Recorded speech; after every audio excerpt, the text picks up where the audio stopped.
কি খবর বন্ধুগণ, আশা করি সবাই ঠিকঠাক আছো।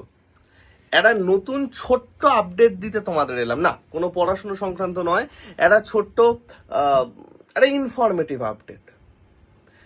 দেখবে এখন যখন, আমি জানি না তোমরা খেয়াল করেছো কিনা, অনেকে হয়তো খেয়াল করে থাকবে, অনেকে খেয়াল নাও করে থাকতে পারো।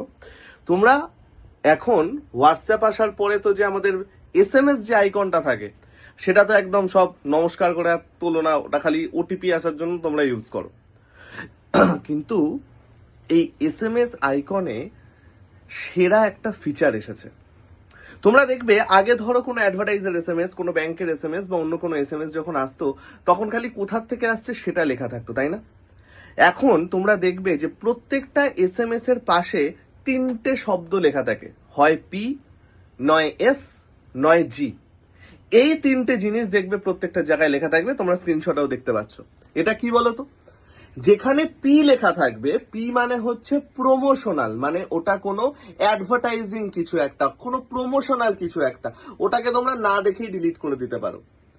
যদি এস বলে কিছু লেখা থাকে, এস বলে কিছু লেখা মানে সেটা হচ্ছে ইনফরমেটিভ, তোমার ব্যাংক রিলেটেড হতে পারে, তোমার অন্য কোনো জায়গার কিছু হতে পারে, তোমার পরীক্ষা রিলেটেড হতে পারে, যা খুশি হতে পারে, সেই রকম কিছু হলে সেটা দেয় হচ্ছে এস। আর জি মানে কি বলতো? জি মানে হচ্ছে গভর্নমেন্ট, অর্থাৎ সেই SMS টা কোনো গভর্নমেন্টের কোনো রকম একটা সাবধানবাণী বা অন্য কিছু। তো এই ছোট্ট আপডেটটা কি তোমরা দেখেছিলে? আর কার কার ফোনে এই আপডেটটা এসছে তোমরা সেটা জানাও। আর আগামীকাল কিন্তু সেমিনার, তোমাদের সবার সাথে দেখা হচ্ছে মহাজাতি সদনে, ঠিক সকাল 9টায়। আমরা বিশালভাবে রেডি আছি। তোমাদের কি আপডেট?